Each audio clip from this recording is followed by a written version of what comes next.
Graça e paz, amados e amadas, estamos em Deuteronômio, capítulo 2. Olha, na primeira vez que eu fiz a leitura desse capítulo, eu falei, nossa, Senhor, tem várias coisas falando de terras, de guerras. E aí eu falei, Senhor, me dá revelação, que aqui tem muitos princípios, muitas verdades. E na primeira leitura que eu fiz, meu coração só tocou em alguns pontos. Depois eu continuei a meditar nessa passagem. Eu quero pedir sabedoria para o Senhor para passar a riqueza desse capítulo para vocês. É extremamente rico. Aqui nós vamos ver o tempo passado no deserto e a vitória sobre o rei de Esmon. Então, agora, se vocês já leram, leiam outra vez com esses olhos, tá? Então, veja só o que diz aqui. Lembre-se, Moisés está dando toda uma revisão para o povo, encorajando o povo para eles poderem cruzar o Rio Jordão e começar a conquista da terra de Canaã. Mesmo Moisés sabendo que ele não iria entrar na terra, que logo depois dessas instruções ele ia morrer, o espírito de Moisés continuava o mesmo, de encorajar o povo e principalmente Josué, que ia sucedê-lo. E olha só, muitas vezes, aqui já tem um princípio, né? Moisés poderia estar murmurando, poderia estar mal-humorado, poderia estar chateado, porque de ter estado no deserto 40 anos e ele não poder pisar o pé na terra prometida. Mas não, Moisés estava fixo na visão, estava fixo no propósito. Ele não estava vivendo por condição, mas ele estava vivendo por propósito e por visão. Então aqui então a gente já deu só um panorama, né? Então, olha só, Moisés está fazendo essa revisão com eles. E no versículo 1, Moisés fala assim: foi assim que demos meia volta e partimos novamente para o deserto pelo caminho do mar, exatamente como Yahvé me ordenou. E durante muitos anos vagamos em redor do Monte Seir. Lembre-se, o povo saiu do Egito e depois eles foram ali aonde? No Monte Horebe. E eles ficaram ali naquele período de sair do Egito até o Monte Horebe mais ou menos 2 anos. Nesses 2 anos, o Senhor estava levando eles a terem a constituição do reino aonde eles iam habitar, que seria Canaã. Seria uma nova constituição de viver, novos costumes, novos hábitos, porque eles iriam só ter um Deus e ia depender desse Deus. Então o Senhor estava o quê? Dando todas as orientações para que eles pudessem agora ter a terra deles, se apossar da terra deles. Depois eu quero falar essa palavra de se apossar. Mas o que aconteceu? O que aconteceu aqui, ó? Foi assim que demos meia volta e voltamos, né? E partimos. Quando eles estavam já próximo à terra de Canaã, o Senhor, eles enviaram 12 espias para olhar a terra lá de Canaã. E 10 espias vieram com relatos assim desencorajadores, falando que os homens lá eram como gigante e eles eram como gafanhotos perante aqueles gigantes. Somente Josué e Caleb falou assim: o Senhor vai à nossa frente, ele vai lutar por nós e nós comeremos esse gigante como pão. Mas o povo ouviu os 10 espias. E aí o que aconteceu? Mediante o povo começou a murmurar, reclamar, falando assim que o Senhor tinha trazido eles ali para que os filhos deles morressem, para que eles morressem, eles preferiam voltar para o Egito. Devido a esse coração do povo, o que o Senhor fez aqui? Ó, o versículo 1 novamente. Deram meia volta e partiram novamente para o deserto, para o caminho do Mar Vermelho. Quer dizer, eles tinham vindo do Mar Vermelho, agora o Senhor está fazendo eles voltarem para o deserto e irem novamente em direção ao Mar Vermelho. Lá em Hebreus, o Senhor nos diz claramente: nós não somos daquele que retrocedemos. Aqui eles retrocederam. Retrocederam por quê? Porque não creram naquilo que o Senhor ia dar para eles. Eles já estavam tendo, nesse período de quase 2 anos aí no deserto, eles estavam tendo maná, eles estavam tendo água que vertia da rocha, Eles estavam tendo a coluna de fogo à noite, a coluna durante o dia. Eles viram todo aquele esplendor quando Moisés subia ao monte, o monte fumegava. Eles viram tantas maravilhas que o Senhor tinha feito, mas havia ainda o medo do homem. Porque assim, ali no deserto eles estavam experimentando a glória de Deus, a vida de Deus, mas quando foram olhar a terra, espiar a terra, viram gigantes, ficaram com medo de homens. E o que acontece? Eles tinham vindo do Egito. No Egito eles eram escravos. Escravos de quê? De homens. Então eles tinham medo que de homens. Não viram que era Deus que estava à frente deles. E por isso eles tiveram que, pela ordenança do Senhor, retroceder. Veja, eu quero te perguntar hoje, o que tem feito você retroceder?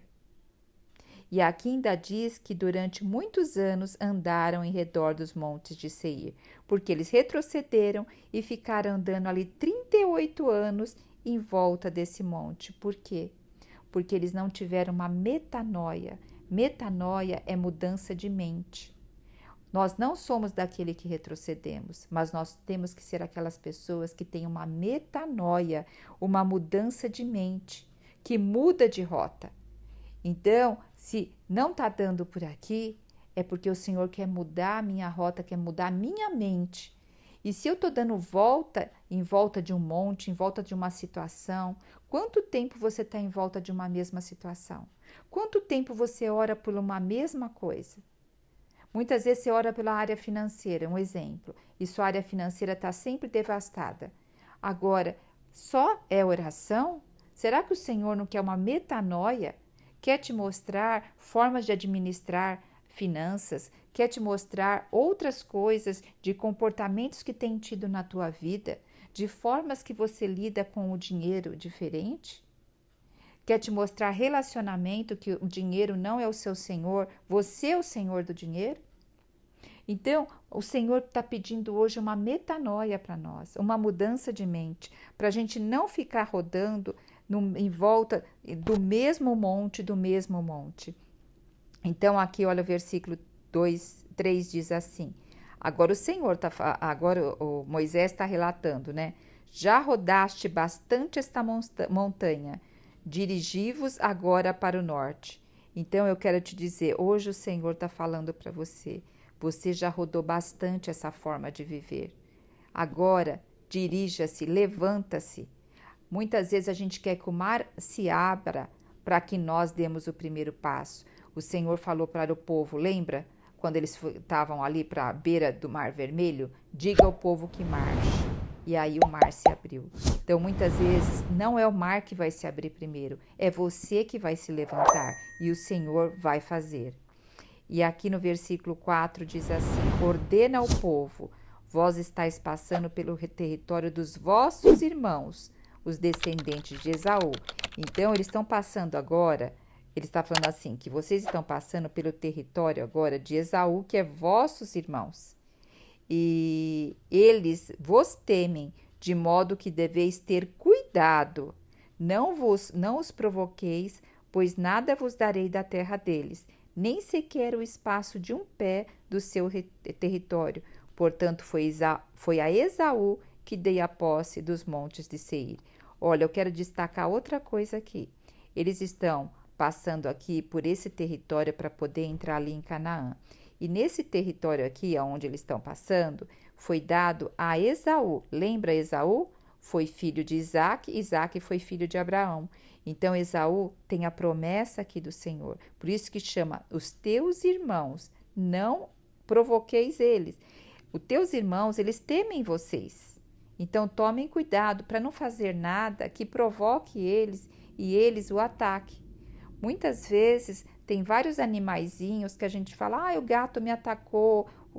Muitas vezes, eles por medo de nós nos atacam. Aqui, então, ele está falando, cuidado para não ser imprudente e levá-lo eles a atacar vocês. E até diz assim, não os provoqueis, pois nada vos darei dessa terra. Olha que interessante. Imagine, você no deserto vários anos e aí você se depara com um povo, com uma terra que Você fala, puxa, que bom, se eu tivesse posse dessa terra, se eu tivesse posse desse lugar, como seria bom. Então, qual é a nossa tendência? Muitas vezes o Senhor está nos mandando para algum lugar. A gente está vindo de uma jornada com uma certa sequidão, uma jornada difícil. Aí a gente vê um lugar que é aprazível a nós. E nós queremos muitas vezes tomar posse daquele lugar e parar naquele lugar. Só que aquele lugar não nos pertence.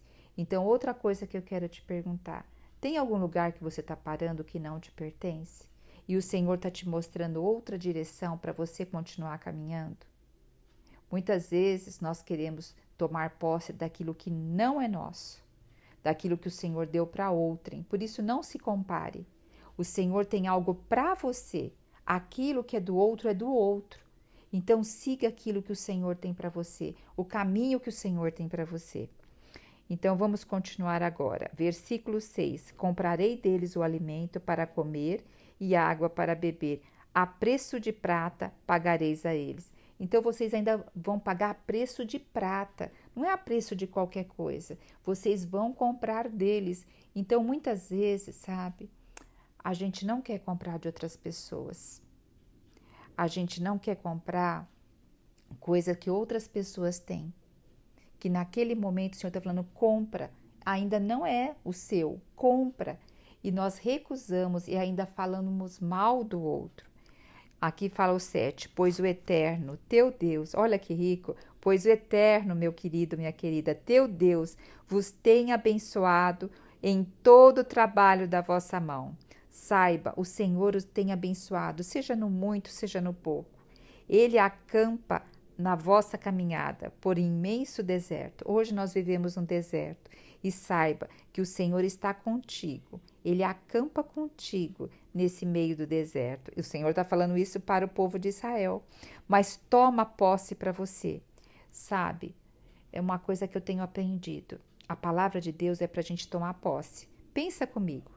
Eles estavam indo para a terra de Canaã, a terra que emana leite e mel. E eu me perguntava antigamente, Senhor, mas por que tem gente lá, ainda tem que tirar eles de lá? Por que você não está dando para eles uma terra? Nessa época tinha tanta terra que não... E por que tem que ser essa terra? Bom, eu já falei em outro áudio para vocês, era uma terra extremamente idólatra e vem dos filhos de Noé, que Cã foi amaldiçoado. Então ali era o quê? Para tomar e tirar ali tudo que havia que não glorificava a Deus. Então, eles tinham que tomar posse. Então, o Senhor ia dar para eles, mas eles tinham que tomar posse. Saiba, meu amado, minha amada, o Senhor tem muita coisa para você. Muita, muita coisa para você. Mas se você não tomar posse, não vai chegar a você. Se o Senhor não tomar, se você não se pôr em marcha para tomar posse, o Senhor não pode. O Senhor até quer nos dar tanta coisa, mas o que tem no teu coração que te impede isso hoje, muitas vezes é tanta falta de perdão, é tanto ressentimento, é tanta mágoa, é tanto peso, está tão obstruído que o Senhor não pode, você não tem forças para tomar posse, porque estão todos esses inimigos no seu coração. Saiba que a primeira Canaã que o Senhor deseja que nós tomemos posse é do nosso coração vertido a Ele. E o nosso coração, para ser vertido ao Senhor, nós temos que expulsar todos esses inimigos. Tá? E não pare no caminho que o Senhor não te chamou. Olha quantos princípios tem nessa passagem, né? E já nós estamos em 13 minutos. Talvez eu vou ter que fazer 2 áudios para não ficar muito grande.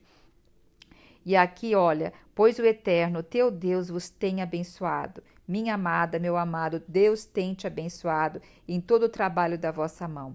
E Ele acampa junto contigo na tua caminhada no deserto.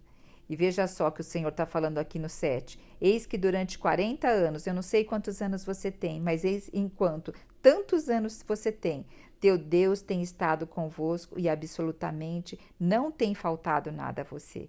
Mas saiba, Deus quer dar muito mais a você, mas você tem que o quê? Limpar o teu coração para poder tomar posse daquilo que o Senhor tem te dado. Vamos ver agora uma outra coisa. Assim, portanto, cruzamos o território dos nossos irmãos, porque veja só, aqui Moisés está relatando, né? Então, nós cruzamos o território lá dos nossos irmãos de Esaú, os filhos de Esaú, e passamos pelo caminho e vai falando. Então, eles não mexeram ali com Esaú, prosseguiram. E aí depois o versículo 9 diz: Então o Senhor falou comigo: Não moleste os moabitas e não os provoques a guerras, pois nada vos darei da terra que pertence a ele. Eu dei a região de Ar como propriedade aos descendentes de Ló. Então veja só, nós estávamos falando do território aonde eles passaram, que era território de Esaú. Agora nós estamos falando de outro território que eles não deveriam molestar os moabitas. Por quê? Porque eram de descendentes de Ló. Lembra que Ló foi aquele sobrinho de Abraão, que esteve com Abraão por muitos anos, e aí depois foi morar ali em Sodoma, não me lembro se era Sodoma ou Gomorra, uma das duas, acho que era Sodoma, e ali depois coabitou, uma das filhas coabitou com ele e teve filhos, e aí veio os moabitas, mas o Senhor, pela fidelidade, nós não somos fiéis, mas o Senhor é fiel.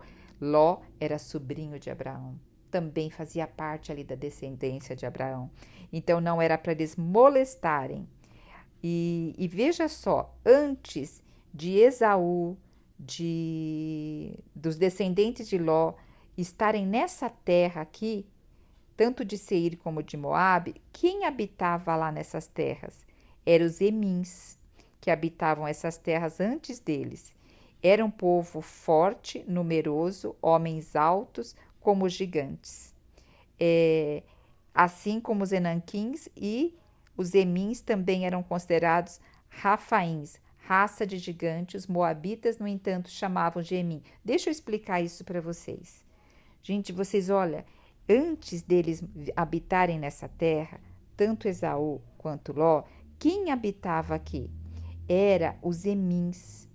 Os Emins, sabe o que significa essa palavra? Seres amedrontadores. E sabe o que significa que nós vamos ver mais para frente outros povos? Zuzim, além de grandes, significavam murmuradores e rixosos. E aqui fala que Emins habitavam nessas terras. Era um povo forte e numerosos homens, alto como gigantes Enaquins. Sabe o que significa Enaquins? É gigante mesmo, né? E Emins eram seres amedrontadores, assim como os Enaquins. Enaquins, os gigantes, os Emins, seres amedrontadores, também eram considerados Refaíns. Sabe o que significa Refaíns? Super-homens, raça de gigante. Os moabitas, no entanto, chamavam de Emins. Agora veja só, o que me toca profundamente é que esse povo que não tinha a presença de Deus ali, não cultuava a Deus, eles tiveram coragem de enfrentar esses povos e possuírem a terra. Mas nós sabemos, pela palavra, que Deus estava com eles. Deus estava sendo fiel. Eles conseguiram isso porque Deus era com eles, mas eles não tinham grande noção disso. Eles não tinham noção disso.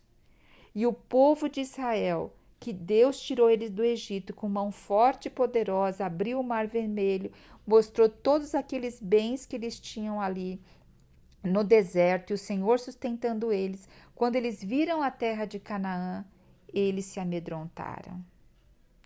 Ó Senhor Jesus, como meu coração, eu até me arrepio falando isso. Nós temos o Deus Todo-Poderoso dentro de nós. O que hoje tem sido Emins, seres amedrontadores? O que tem sido Enaquins, gigante? O que tem sido Refaíns, super-homens para nós? A maioria dessas pessoas aqui, elas estão na nossa mente. Elas são virtualmente construídas por nós. Veja só, a ansiedade é eu trazer Enaquins, Zuzins, Enaquins, Refaíns, é trazer tudo isso para o meu viver. Sim, o mundo está tenebroso, mas eu vou ficar ouvindo notícia, vou ficar vendo tudo o que acontece, ou vou estar vendo que o Senhor está voltando e nos está ataviando como noiva e as nossas vestes estão sendo bordadas. Então está na nossa escolha hoje, para onde eu vou olhar. Quando a gente fala olhar para o céu, não é viver como ET nessa terra, não. O Senhor nos pôs nessa terra e o Senhor fala na oração do Pai Nosso que venha o teu reino. E esse vir do teu reino é por meio de nós que somos igrejas com pernas.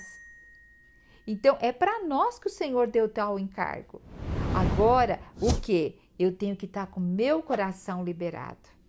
Eu tenho que crer e obedecer e prosseguir para tomar posse todo dia daquilo que o Senhor tem nos falado. Como esse áudio está muito grande, deu 20 minutos, eu vou parar aqui e vou fazer um segundo áudio. Jesus Cristo é o nosso Senhor. Você já se viu sobrecarregada por pensamentos negativos e ansiedade? Deseja encontrar uma maneira de viver com confiança e proteção?